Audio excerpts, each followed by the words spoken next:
morning and welcome to the Foggy Dew. This is Colin. Well, gang, we're back at it at the Foggy Dew. And I know the next couple weeks are going to be a little bit goofy with the cadence of the show, but I really just appreciate everybody hanging in there with us. So I wanted to start the show off. I really am still kind of reveling in the big win on Sunday. And I guess I'll start the show. Huge props to Team USA for beating Canada on Sunday in the Olympics in ice hockey. What an amazing win. Not just an amazing win, a great team win. Hockey is such a great sport, and it is the ultimate team sport. But the visuals that I took away from that were just so amazing. I loved watching the USA sweaters that they had on were so great. And then when they won, the guys draped themselves in the flag. They're just very, very proud to be representing the United States of America. And you don't see that anymore. And man, what a great group of guys, and just what a great visual watching them wrapping themselves in the flag. One of my favorite parts of that whole deal was watching Jack Hughes. Now, Jack Hughes was the guy that scored the golden goal in overtime, but the interview that he did afterwards was incredible. This kid had one of his teeth busted out. He's got blood in his lips, and he's sitting there just talking about how proud he is of the United States. How proud he is to represent the United States of America in ice hockey. I just thought everything about it was so great. It really made me feel good. I woke up early, watched it, and I just loved it. I watched everything in the follow-up. I watched all the press conferences. I thought it was amazing. But it is interesting to me as a student of history. The last time the United States won gold in the Olympics was in 1980 in Lake Placid. And I just thought it was so interesting because back in 1980, the United States defeated a communist icebox to win that Olympics. And if you look at 2026, that's kind of the same thing as the US beat another communist icebox in Canada. And history never repeats itself, but it sure echoes, doesn't it, Foggy Dew listener? Anyway, great win by those guys. I was so excited about it. So another quick hit. I keep following the Artemis program very, very closely. Artemis is the space shuttle that is going to go around the moon. It's been delayed once already. Well, now there's apparently another technical issue. So they're going to delay it again. They're looking at an April launch for the Artemis mission, and I'm watching that whole thing very, very closely. I didn't get a good idea what the technical issue was, but that technical issue is going to delay it for another month or so. It's just so interesting to me because they've worked on this thing since 2019. The Artemis program, I think, is close to a $50 billion spend at this point. But anyway, it was supposed to be March, looking at April now, but I'll be watching that whole thing with Artemis very, very closely. Now, I did have one other quick hit before I got into the meat of the show. And quite frankly, I saw this thing and I just had to laugh at it. So I talk a lot on the show about New York City. Well, apparently New York City is having a ton of weather coming in. They had a lot of snow. Well, if you've been following the Foggy Dew, you know that I talk about the budget shortfall for New York City. So apparently they don't have enough money to get rid of all this snow, to shovel it out. So what happened is that Mandami got out and he got in front of, he had a press conference and announced that he needed help shoveling. So they're requesting average citizens help them out to shovel the snow out. So here's old communist mayor Mandami needs help shoveling. So he offers to pay people to help shovel. The trick on that? He just needs your ID to do it.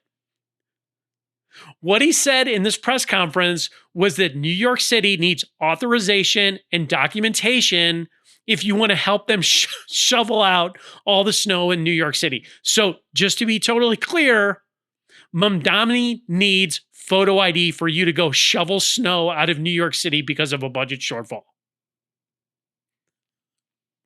Perfect. What a great thing. So no ID to vote, but you need ID to shovel up the problem that the governance in New York City created. And I thought, listen, I'm like, you know what? Officially, I think I've heard it all. I think I've heard it all at this point.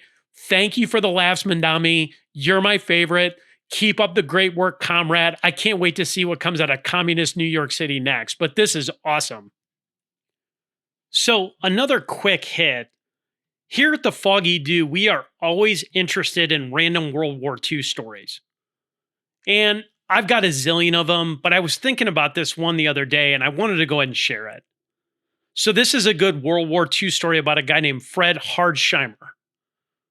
Well, Fred Hardsheimer was a World War II pilot. So, here's this guy. He's flying a reconnaissance plane in 1943. He's flying over Papua New Guinea, so he's in the Pacific Theater. Well, his plane, while he's doing reconnaissance, is attacked by a Japanese Zero, which is a Japanese fighter plane. So this guy's attacked, his plane's all shot up, and he ends up parachuting out. So as he's parachuting to the ground, the Zero did another turn on him, but the Zero did not fire on him while he was defenseless with his parachute. Now, to my understanding, the Nazis would never do that. If somebody was parachuting out, they would let him go to the ground, but the Japanese would shoot men in parachutes. But for some reason, this Zero pilot did not shoot at him while he was going down to the ground. So this man ends up landing in the water and then swims ashore onto Papua New Guinea. So here he is hiding in the jungle. He was shot out of a plane. He's injured. He's starving. Well, he's finally found by a group of local tribesmen, men of the Nakani tribe. So this tribe was not they were not really into the war, right? They weren't like pro-Japanese, pro-American. What they were is they were sympathetic to a dying, injured man. Well, the tribesmen of the Nakani tribe ended up sheltering this man for 5 months. Not only did they shelter him, feed him, get him back to health, they protected him. Why? The Japanese had actually come looking for him. So at great expense, the men of the Nakami tribe hid him. So they knew the Japanese were coming. They pulled him into the jungle so he wouldn't be captured and killed by the Japanese. So finally, the men of the Nakami tribe were able to get in contact with Australians. Australians were obviously allies. They were willing to help. So he was finally evacuated back to the US through these Australian men. Because of that action, he was awarded a Purple Heart, a Silver Star, a Distinguished Flying Cross, and an Air Medal. Now, it's interesting because that's not the end of the story. That's an interesting enough story in and of itself. And I always try to put myself in these guys' places. Can you imagine getting shot down? You're hiding in the jungle, tribesmen. I mean, it's just the entire sequence of it is just insane. Well, Hardsheimer never forgot the tribe. So in 1960, 15 years after the war, he ended up returning to meet with the tribe. So he goes back and meets with these same tribes people that had sheltered him, fed him, got him back to health, etc. He was told in that 1960 meeting that the tribe needed a school. Well, what does Hardsheimer do? He ends up going back to the States when he was done with his trip. What did he do? He started a charity to build a school there. After 3 years, he had raised $15,000. 1963, he returns to the tribe and built a schoolhouse for them. So he builds a schoolhouse with the money that he'd raised from charity in the United States. He wasn't done. For the next 40 years, he kept going back. He built a school. He built a library. The relationship that this man developed with the tribe was very, very special. They ended up giving him a name, Master Freddy, which translates to Master Freddy. He was declared their chief warrior. Now, Fred actually ended up dying in 2010. The interesting thing about it, there's another little wrinkle to this. I talked about the Zero pilot. Well, in 1999, he was actually able to meet with the man piloting the Zero. He found the guy that attacked him. So his question to the Japanese fighter pilot, why didn't you shoot me while I was parachuting? The Zero pilot's response? He replied that he would never hurt somebody who was defenseless. And I guess my point in this, looking at World War II and the scope and scale of it, Even in war, there is humanity. From his attacker in the Zero to the tribe that sheltered him, people are more alike than we are dissimilar. And that's races, creeds, color, right? We share a common humanity. But I just think it's so interesting that this man was a bigger person to go back and the tribe helped him. He went back and helped them. He dedicated his life to it. And I think being able to meet the Zero pilot and actually being able to face your attacker, can you imagine the closure that that gave that man? And probably for the Zero pilot as well. But again, the common humanity that exhibits itself in war is something that just always just warms my heart. But I guess thank you, Master Freddy, for everything that you did. Thank you for your service. Thank you for giving back. And thank you for being a great American. What a great story. So another quick hit. I wanted to go ahead and talk about what's happening in Mexico. Now, hopefully you've been paying attention to this because it's really crazy. But on Sunday, a very dangerous cartel boss was killed. The guy's name was El Mencho. He was the cartel guy. So the cartel involved here is the CJNG, which is Jalisco New Generation Cartel. So CJNG. Now, it's interesting because last year, Donald Trump and the Trump administration had designated CJNG as a foreign terrorist organization. I think it's very interesting when they start using these designations because it changes the entire calculus. That designation of CJNG opens up an entirely new toolkit for the administration. And what that does more specifically, it allows military assets to be used on a foreign terrorist organization. So we're no longer dealing with like some simple cartel. Well, who was El Mencho? El Mencho was the cartel boss. Who did this operation? Who killed El Mencho? Well, it has now been recorded that the U.S. provided intel to the Mexican special ops teams. The Mexican special ops is a group called Sedena. And what that is the Mexican military, the Mexican army. Well, why was El Mencho such a bad guy? Well, El Mencho was one of the number one traffickers of fentanyl into the U.S. This guy was such a bad dude that the U.S. State Department had a $15 million bounty on this guy. This is no similar to me than like a Maduro. They had a $50 million bounty on Maduro. Now, I wanted to kind of look at big picture on this whole thing because I want to think of it through the lens of the Dinro Doctrine. Now, I had noticed, and I had talked about it on the show, that Trump had mentioned something maybe like a month or so ago. Donald Trump had mentioned, quote, land strikes on Mexico. Land strikes on Mexico. And I even said at the time, I'm like, that's preposterous. That's never going to happen. But I guess, is this it? Trump had said in that same thing that he was going to put, quote, maximum pressure on Mexico. Well, if I look at those two things, land strikes on Mexico, maximum pressure on Mexico, you are using U.S. military intel, you're sharing it with Mexican special forces. That is an operation. This is a pretty serious deal. But if I look at the U.S. military now coordinating with the Mexican military, I guess my takeaway from that is this is 1,000% an extension of the Dinro Doctrine. We're not just killing some simple cartel boss. Again, U.S. op carried out by Mexican special forces. And I guess if I'm the cartels, I would probably be pretty worried. If the U.S. had put a bounty on my head, I'd be getting some extra security. So again, I look at this. Mexico, and I've talked about it before on the show, Mexico is basically a narco-terrorist state. And we happen to share a border with a narco-terrorist state.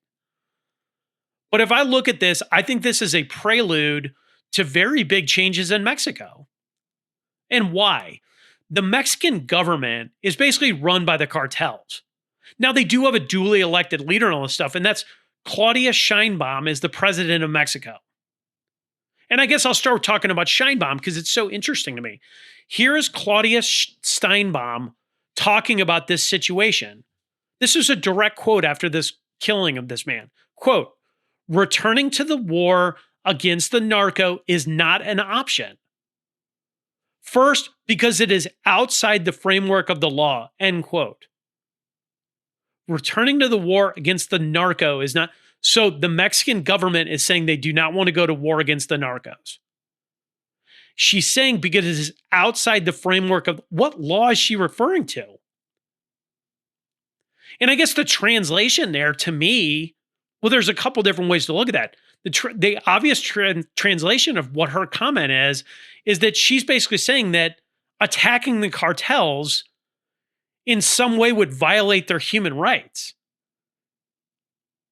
And I guess if I back up and examine her comment even more carefully, essentially what that is that is the state of Mexico de facto sanctioning the cartels and their operations. The Mexican government is basically providing the permission structure for the cartels. So what is the state then? The state of Mexico is now basically a violence manager. They are the arbiter of cartel violence. And I guess looking at it that way, they're not an arbiter of law because that law exists to serve the citizen.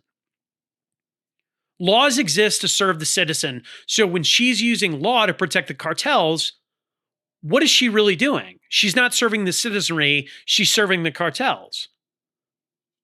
So if that's the case, and we all know this, she works for the cartels. She is paid for by them. And that's what cartels do. That's what they do in these places like Panama, Venezuela, Mexico. The cartels, the narco terrorists, buy politicians. And once elected, politicians do what? They're paid for by the cartels. So the goal of the politician, the objective of the politician at that point is to protect the cartels. So I think I mentioned a minute ago, like, I think this is the opening salvo of a bigger thing. And I guess my question is, where does this go? And I guess I'll just couple thoughts and train of thought here. Number one, I guess designating the cartels as terrorists changes this whole situation. That's like saying, hey, like, we have Al Qaeda operating in this state below us with a porous border. But I think designating these narco terrorists as actual terrorists, as a foreign terrorist organization, is a very big thing. That designation changes how the US military approaches this situation. What that also does, by saying that they are a foreign terrorist operation, it is basically saying that the United States government now at this point really doesn't think that the Mexican government is legitimate, same as they did in Venezuela, same as they did in Panama. And I guess the other thing that I would say is, train of thought here, cartel bosses broadly are like weeds.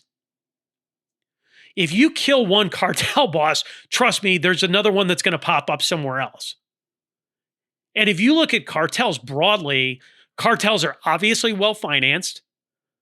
They have very severe operational logistics. I mean, they're operating with subs, with drones, which indicates what? Lethality. So if I look at this entire situation as this is some kind of opening salvo of the US military against the drug cartels, I'm going to give you a thought experiment. And please don't be scared by this. I just think it's a logical train of thought. But we had an open border. Joe Biden opened up the border. Well, if that's the case, the cartels obviously penetrated into the US mainland. And let's be honest, Trump, Hegseth, all those guys, the administration had already said that the cartels were operating with impunity on our soil. And I guess if you look at it that way, like, let's just lay the facts out. The cartels were facilitating the border invasion. You're not, it's not a bunch of like young children with like Hello Kitty backpacks, like wandering through Mexico up through the southern border. I mean, these were well-financed, paid mules that were human trafficking through the southern border. So the cartels then facilitated the border invasion. They were obviously getting a cut of the action. They're also obviously facilitating narcotics coming into the United States. So I guess my question is, in a thought experiment, we know for a fact that the cartels buy off politicians in Mexico. Well, here's my thought experiment. Have the cartels replicated their political behavior in the United States? Meaning, have the cartels approached US politicians? Hey, nice family you got there.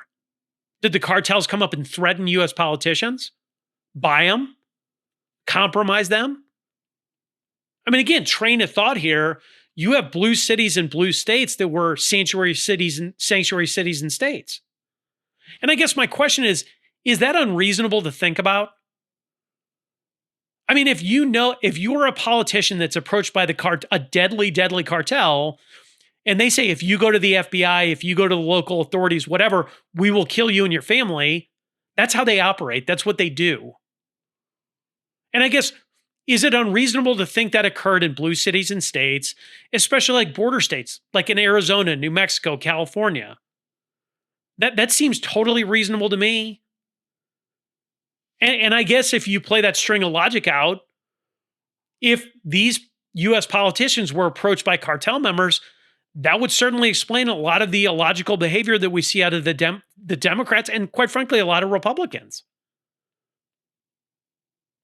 I mean, broadly, Democrat policies in these blue cities and states, defunding the police. You're providing a sanctuary policy. You're anti-ICE. You're anti-federal law enforcement. Well, what else happens in these blue cities and states? Bogus voting, rigged local elections. And I guess just take that one step farther. The Democrat Party nationally wanted to defund the Department of Homeland Security. They wanted to defund ICE. They want no photo ID for elections. So I guess, again, just looking at the scope of this and just playing a thought experiment. So were local, state, and federal politicians, were they compromised in some way? Have they been compromised? And I guess my question is that really a stretch? It isn't to me. And you could say, well, that just all sounds crazy. We live in Epstein world. The insane has become fact. So I don't really think it's a stretch at this point when you have Mexico that's running a narco-terrorist organization that's buying politicians, that behavior with an open border wouldn't come into the States. And I guess I'll take this one step farther because I was thinking about all this over the weekend. Like, I'll take one more logic step. Were the cities that ICE was focused on, your Minneapolises, your LAs, Chicago, etc., were those cartel hubs? I mean, we saw them like Boulder outside of Denver. We saw that Tren de Aragua was operating with that they were taking over hotels. So I guess my question is, was all this specific ICE activity directed at cartel hotbeds? Was it directed at cartel logistics on our mainland? And I guess my point with any of this is that all of this tracks from a logical perspective. Is it scary? Absolutely. Now, is it true?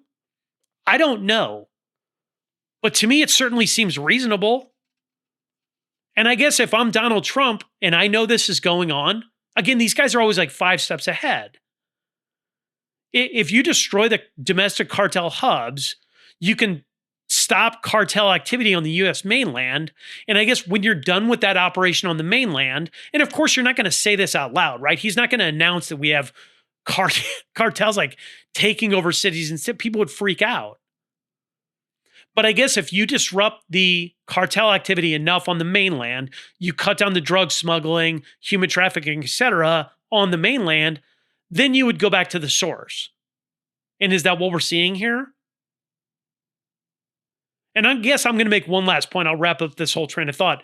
My producer is actually down in Puerto Vallarta. And if you've been watching any of the scenes out of there, it's pretty crazy. But Puerto Vallarta was actually my producer's first cruise stop. And I'm monitoring the situation. He said he's totally fine.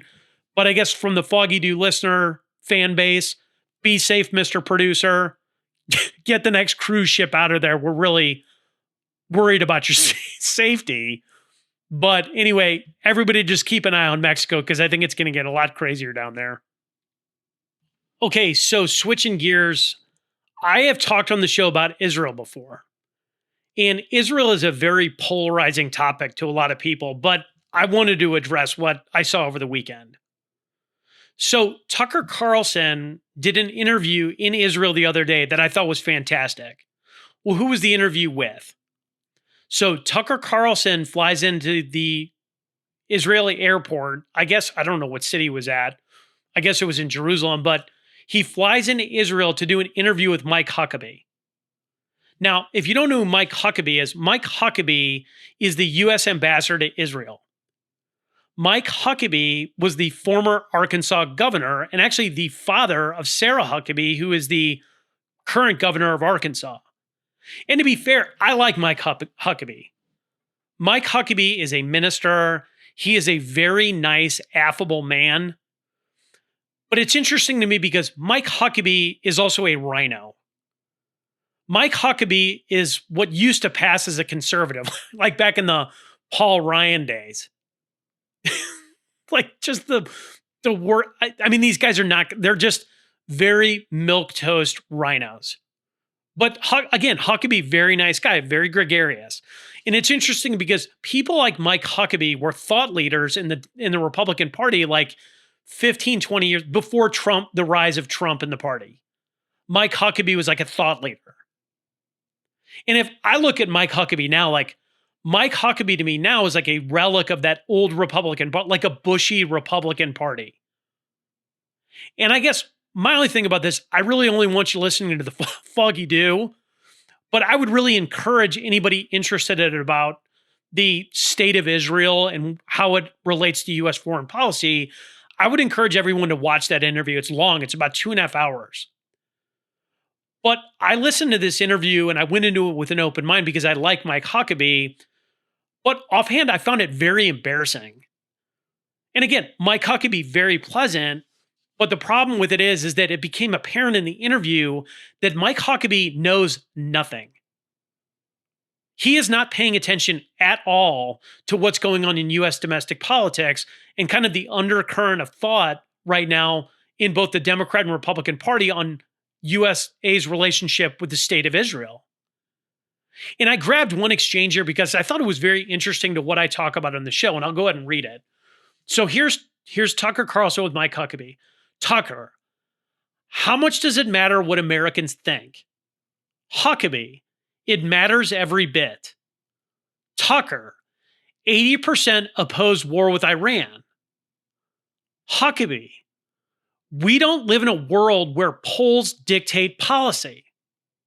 Tucker, oh, I thought you said it matters what Americans think. That's a stunning exchange. 80% of American citizens oppose the U.S. being materially involved in a war with Iran. So it's a plurality, right? The 80% number stood out to me in that whole thing. I talk about the SAVE Act a lot on the show, right? Like you have this plurality of U.S. voters that really want photo ID for voting. So here you have 80% of Americans that want ID to vote. But how many of our politicians care? Zero. I mean, here's Huckabee. He's giving the game away. Quote, we don't live in a world where polls dictate policy, end quote. I just thought it was stunning. And to be fair, again, I don't know anybody that like wants war. Like, do you like walk around like, hey, like, do you want war? Nobody wants war. It's horrific. And personally, I don't know anybody that doesn't want ID to vote. It just seems very common sense. And I've talked about this before on the show with like the SAVE Act and some of the what our politicians are doing is totally immediately contrasted with what the American citizenry wants. And so I guess the question is, do we have a representative government? And I talked about this, I think last week, like having that's what we were promised. That's the social contract, is that we have a government formed by the people. When I see this type of behavior out of our elected officials, that is not a right or left issue. This is not Mike Huckabee, a Republican, as part of the Donald Trump administration. This is an American official giving away the game here.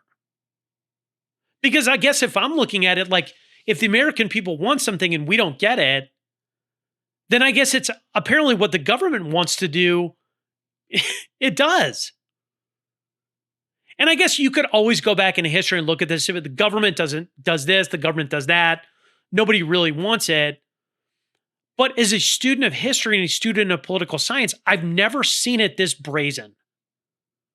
I've never seen somebody saying, like, we don't really care what your polls say because we know better than you. You are the unwashed masses and we are the brilliant elite politicians. I've never seen that kind of brazen activity before. Right or left. And again, to be fair, to restate it, I like Mike Huckabee. He's a nice guy. But I walk away from this interview. It's the same as like I did with Ted Cruz when Tucker Carlson interviewed Ted Cruz. I like Mike Huckabee, but Mike Huckabee comes off to me like a government hack. He comes off like an actor.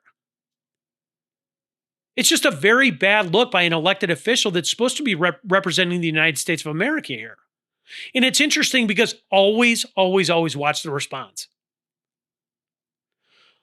After this, I think this interview came out on Thursday or Fridays when it dropped. Mike Huckabee spent all weekend tweeting. Literally like paragraphs and paragraphs and paragraphs of refuting like just these gaps of logic that he had in the interview. He was doing full-blown damage control.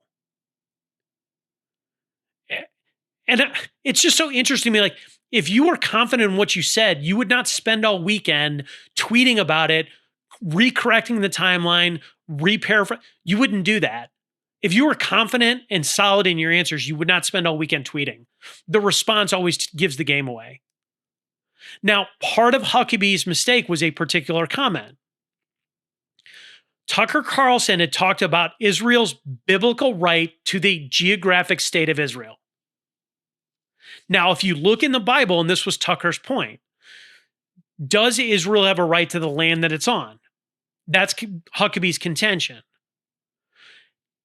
Tucker is correct. Technically, in the Bible, the promised land for Jews extends all the way to the Nile. So, what that means is that in the Bible, if you look at it as a textualist interpretation, that means that the geographic boundary that is given to the Jewish people goes well farther than the current boundary of Israel. That would extend into like Egypt, Iran, Iraq. Now, here's the interesting thing about it. Mike Huckabee did not refute that biblical right. Meaning that he would have no issue if Israel expanded beyond its current boundary. Well, if Israel expanded beyond its current boundary, based on what Huckabee is saying here, that would mean war against established existing Middle Eastern countries. So Huckabee is basically saying, yeah, I don't really care if Israel expands its territory through acquisition. They have some sort of biblical right to attack these other countries. Well, Huckabee's nonchalant answer, and again, I don't know if it was a nonchalant answer, ill-informed, whatever it was, but that comment was not taken very well. So there was this huge statement that was put out, and I'm going to go ahead and read it because Huckabee started an international incident here.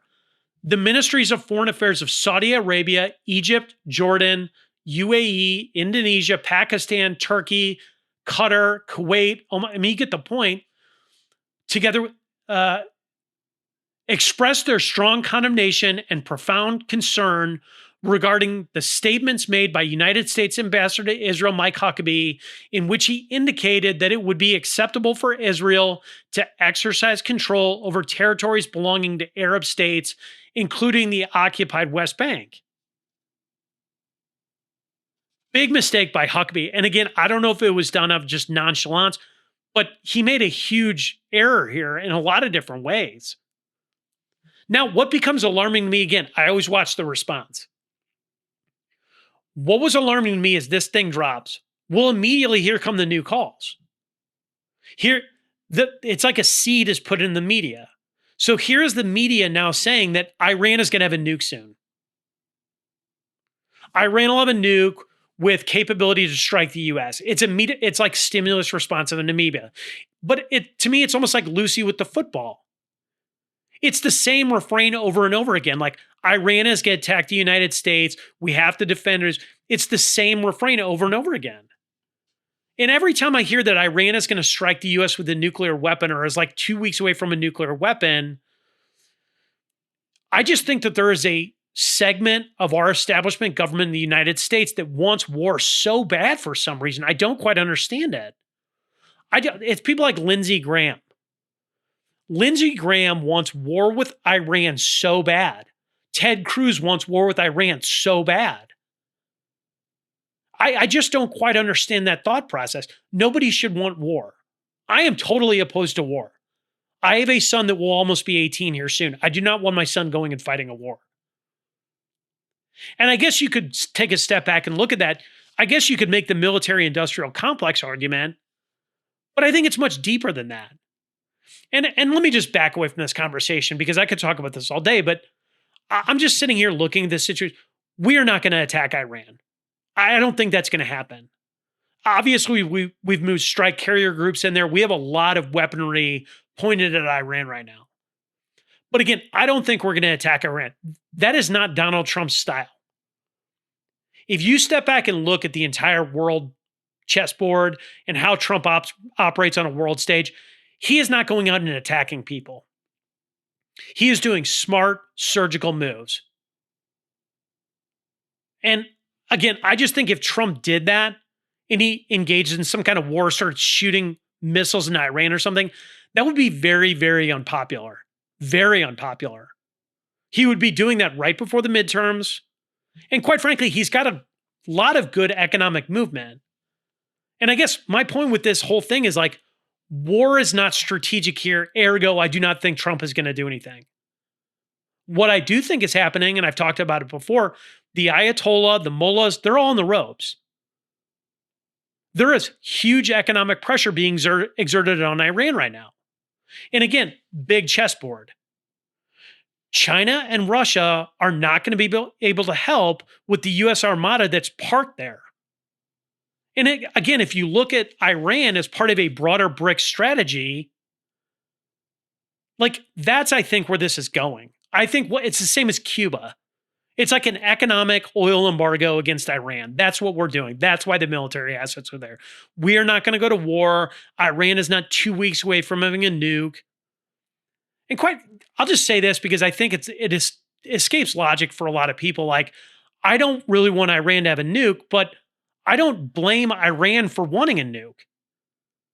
Look at because I don't think they're going to use it. Look at North Korea. Once a country has a nuclear weapon, the U.S. doesn't do this to them. The U.S. is not parking an armada outside of North Korea and exerting all this economic pressure. We don't do that. Why? Because North Korea has nukes. Kim Jong-un is really crazy, but he's not suicidal.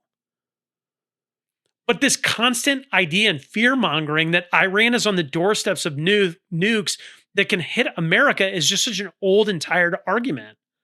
I just think it's like, again, Lindsey Graham, Ted Cruz, it's like this neocon establishment wing. It's neocon fear-mongering.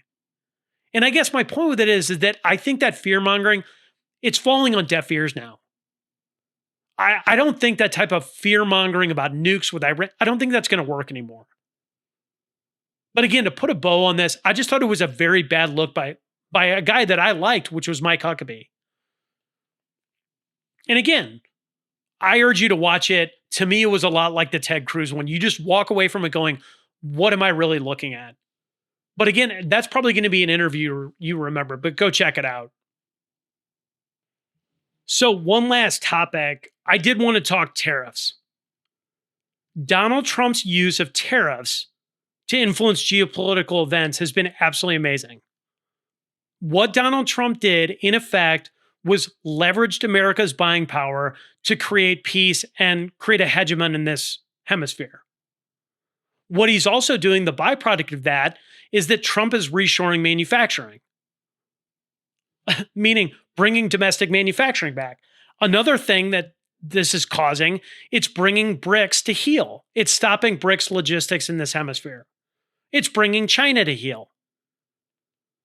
But his moves the last 15 months geopolitically have been absolutely brilliant. He's 5 steps ahead. Now, the Supreme Court had a delayed ruling on Friday, and I got a bunch of texts when the news first came out. Now, it's interesting because my son was actually off of school on Friday. So him and I were going off grid. So, like, we're getting in the car. I'm getting all these, oh my God, texts.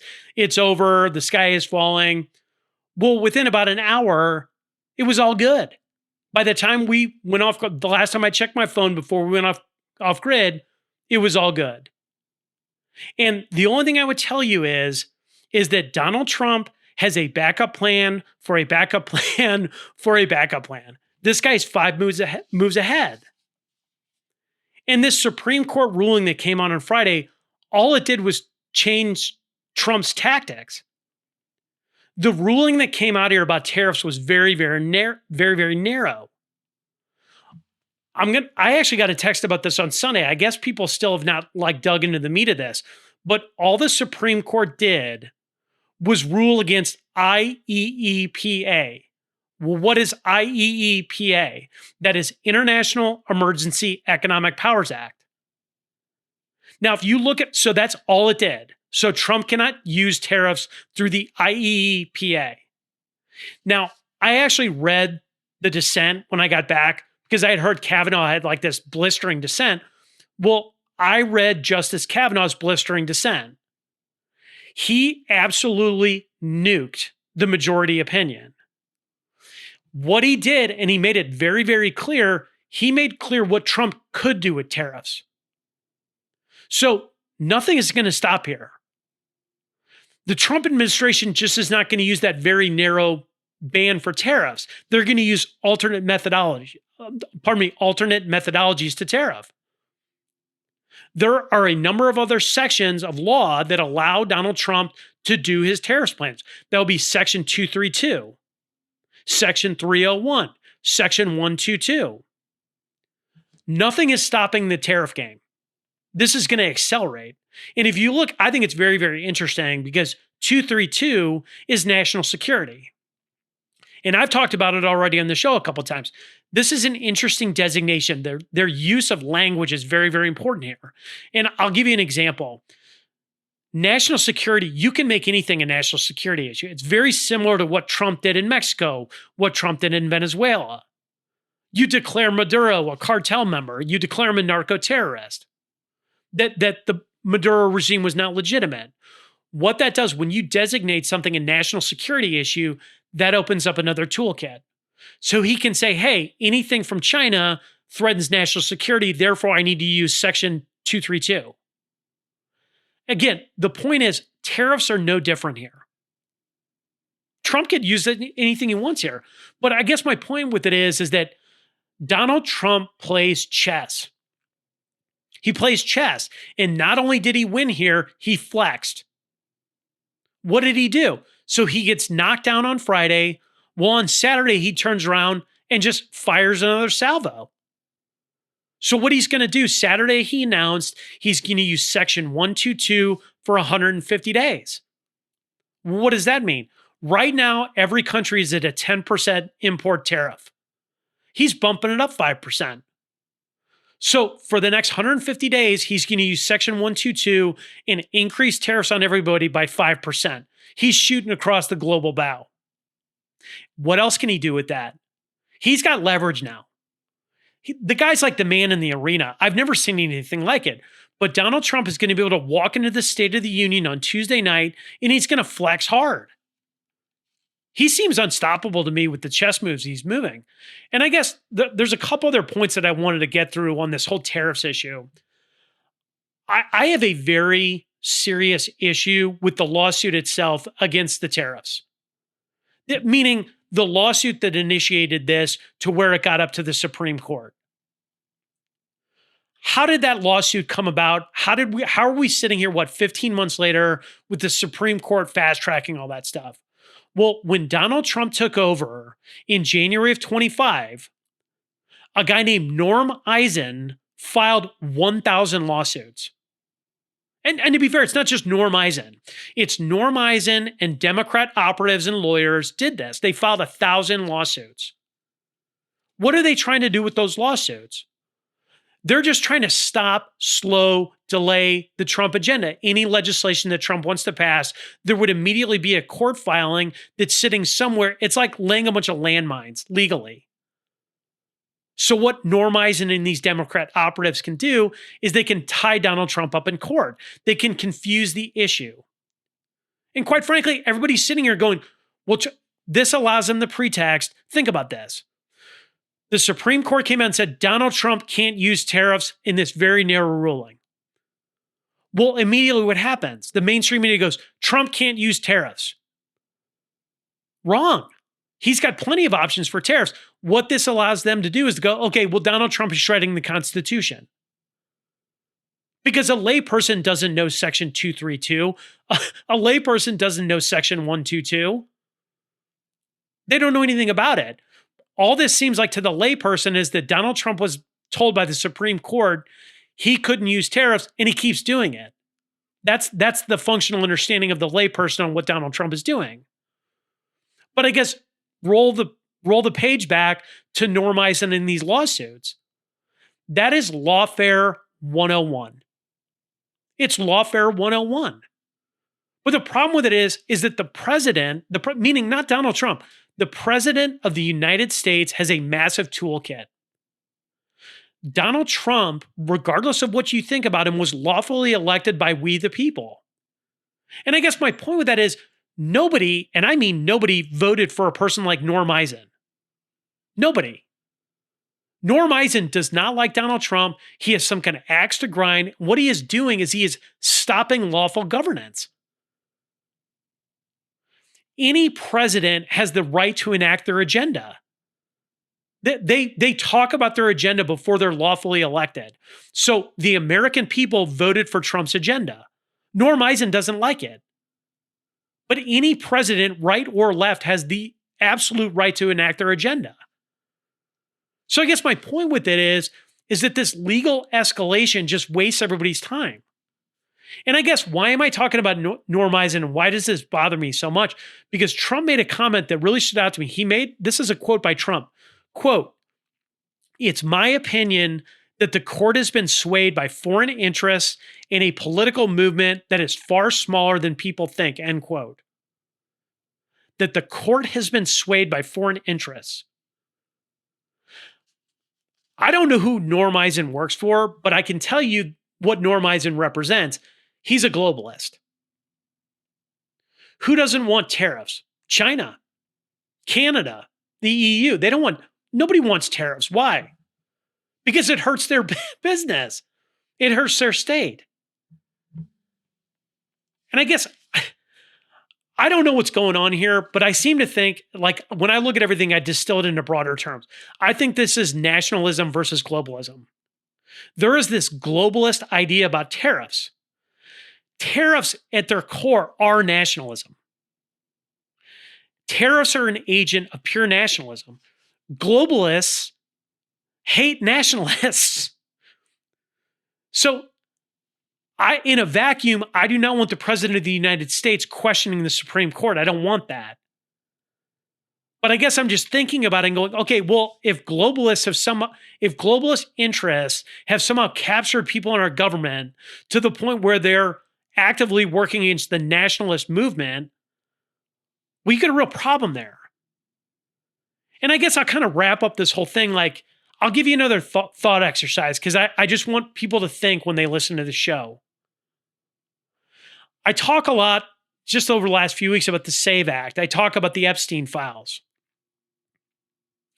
Does it appear to anybody like Donald Trump doesn't know what he's doing? Take the tariff thing. He's got a backup to a backup to a backup. He's 5 moves ahead. And that's my point.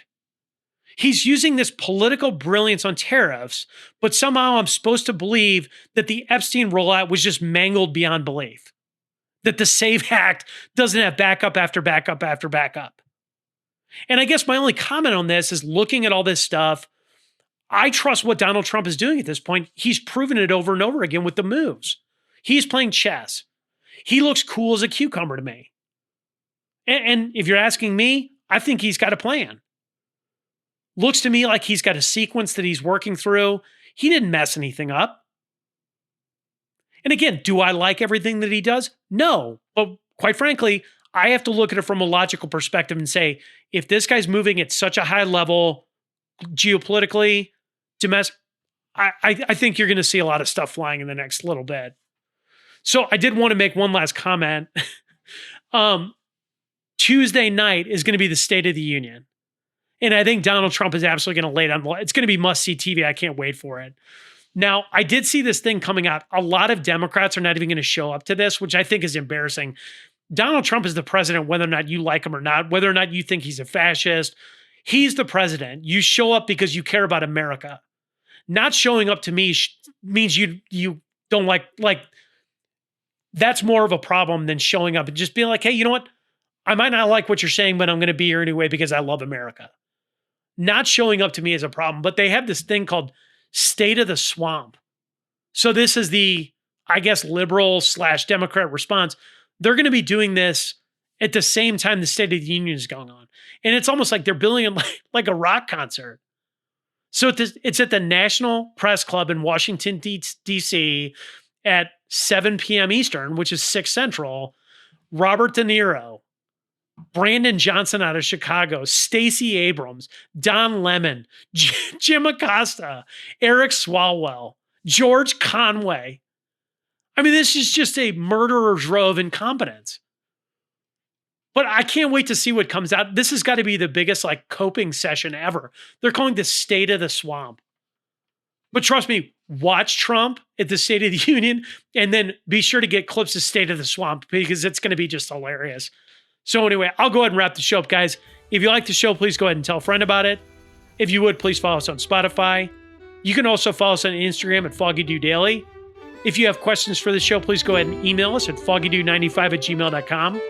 But in the meantime, I'd ask you to say a prayer, ask questions, and stay vigilant. This is the Foggy Dew signing off.